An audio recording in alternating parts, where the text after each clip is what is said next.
গড্ডলিকা প্রবাহ। এটি গড্ডলিকা ও প্রবাহ দুটো শব্দের সমবায়।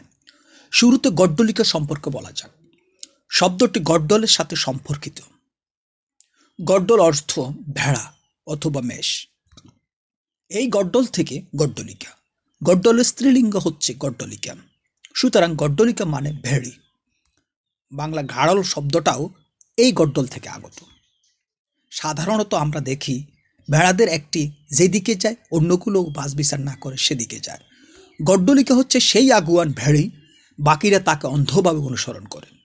যেদিকে মোড় করে বাকিরা তাকে অনুসরণ করে।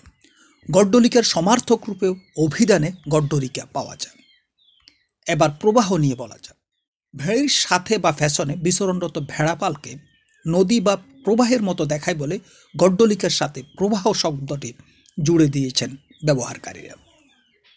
ওই যে গড্ডলিকা বা ভেড়িকে বাকিদের অন্ধভাবে অনুসরণের কথা বললাম, এর উপর ভিত্তি করে এই আচরণযুক্ত মানুষদের যে কোনো মিলিত রূপকে গড্ডলিকা প্রবাহ বলা হয়।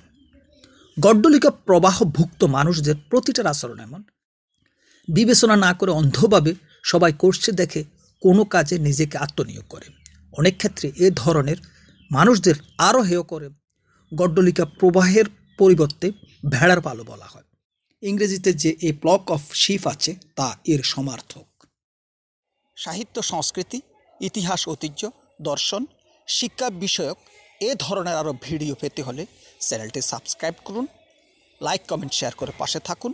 সবাইকে ধন্যবাদ।